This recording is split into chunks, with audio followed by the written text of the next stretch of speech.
It's lovely to be here today. I'm very excited about this because, right, a bit of background. Stubbylee Community Greenhouses is in Rossendale in a tiny little place called Bacup, which has got massive issues, absolutely huge. It sits at the end of the Rossendale Valley, and I know lots of people in here will be aware of Rossendale. They will have worked in Rossendale. East Lancashire itself, we know, is an absolutely massive region, and it faces absolutely enormous challenges going forward, particularly with healthcare and particularly with mental health care. A little bit of background in terms of me. I'm was originally an art student. I worked as a nursery nurse when I came out of art college because I couldn't make a living. And then I went into primary school teaching for 15 years. I worked in Rochdale, middle of Rochdale, for a long time. I worked with families, became a family liaison officer, and eventually became the lead for behaviour development within the school. So I saw a whole range of behaviours from yay high to the A high to yay high, ages going across the spectrum. And I recognised that my place within the school, I was frustrated because I couldn't actually help the children, the family, the people that I was meeting on a day-to-day basis. So I suggested to the head teacher at the time that, well, let's develop a garden, because a lot of these children and a lot of these families really don't want to be here. They don't want to be in school. They can't be in school. They're really struggling with this environment. And he looked at me as if I was absolutely crazy. And he said, well, who's going to manage it? And I said, well, we will, the children will, the families will, we'll do this together. It took 2 years to convince him that actually this is what we should do. So we set the garden up. This is when, way back before I set this up, and it had an absolutely huge impact on the children, their families, the other teachers.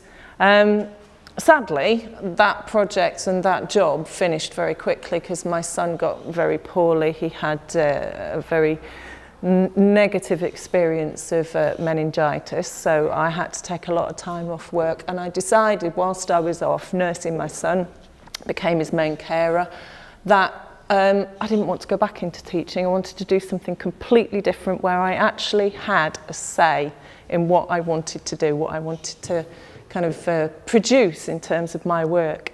So I got involved in horticultural therapy. I went to Askham Bryan College and I studied horticultural therapy and qualified.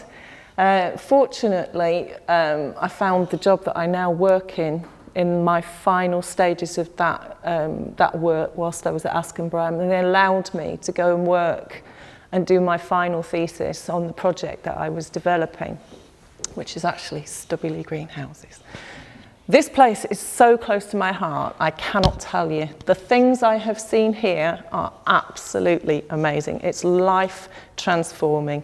Started off as a small gardening project where I had 2 benches to work from. The idea behind it was to encourage local volunteers to come and learn how to grow their own food.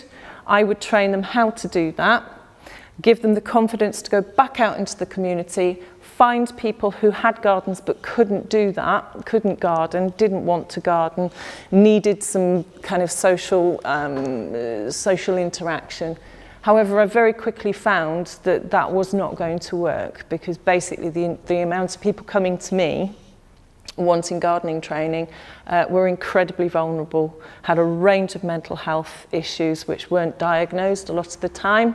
They were largely unemployed, very socially isolated, incredibly vulnerable. So we changed the whole thing. The greenhouses that I now work in, which were ex-council greenhouses, which are now leased to us for a very long time, became a community greenhouses, and people came to us to learn about all aspects of growing things. Over time, that has extended and extended and extended, and you'll see pictures of all sorts of things here. Bicycles being upcycled, wood workshops. We've now got a cafe, we have an event space where we host exhibitions, we run events every year, we do all our own site maintenance, we make our own products to sell, and this is all grown out of one very small growing project. Our main sort of strapline, if you like, is growing good stories, because every single person who walks through the door of that, or the gates of Stubbylee Greenhouses, does so through their own choice. This is a choice. This is not something they are made to do. And very often they walk through the gates because it's just a very lovely place. It's in the middle of a beautiful park. There's lots of very happy, lovely people. And there's also a huge team of peer support people who have been through all manner of traumas and difficulties and mental health experiences, mental ill health experiences. What I'm very, very proud of is this shared journey, because it is a shared journey. And the journey never stops, it carries on. It is a life journey. And it is one that we all share. And one of the things that moves me beyond tears most times is the trust that is developed between people. There's 5 members of staff, 2 on site. We see 12,500 attendances a year, and it's growing. We've also set up, as part of this, the East Lancashire Recovery College.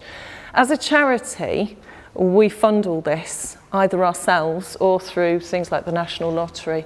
More recently, we're developing our own sustainable funding, so we're hoping within the next 3 years we will be completely sustainable. We will not need any funding from anywhere, which gives us huge autonomy. So we work with around about 30 partners now. We work with local mental health teams, we work with the Women's Centre, we work with local councils, we work with local growing groups, other organisations who help and support. The CAB is very central to that. One of the things that I think most people in here will recognise and are researching and understanding is that the social context of mental ill health is an enormous agenda. It's absolutely huge.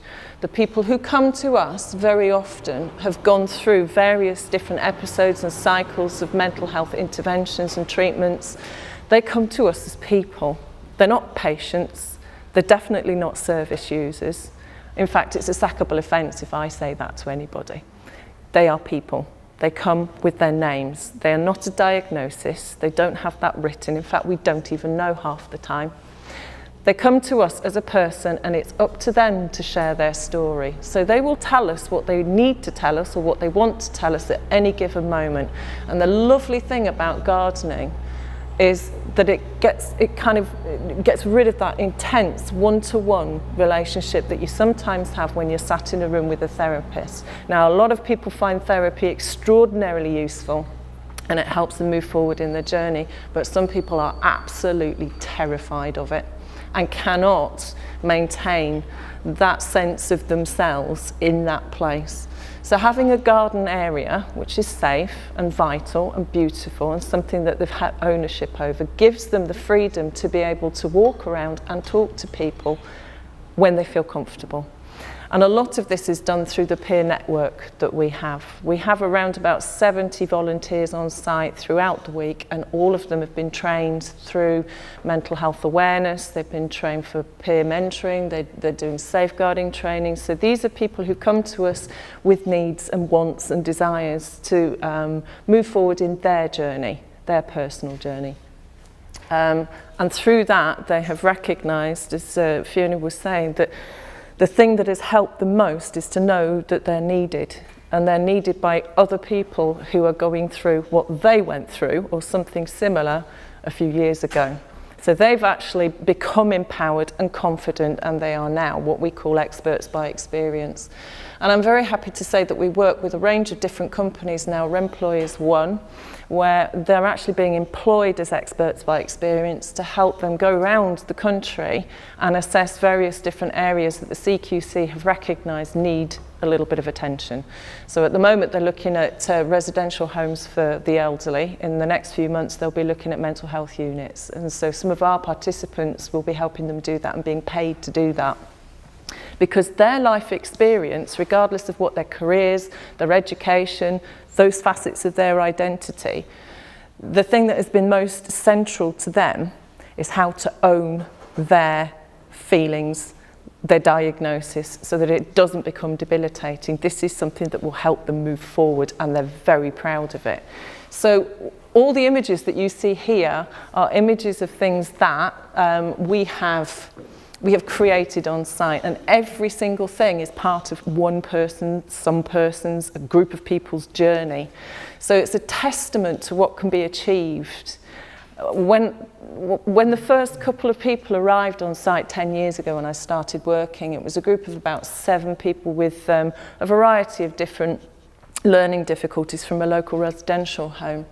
Their needs were, as far as the previous organisation that ran the site, were that they should just be occupied. Let's get them doing something. Let's wash pots. Let's do this.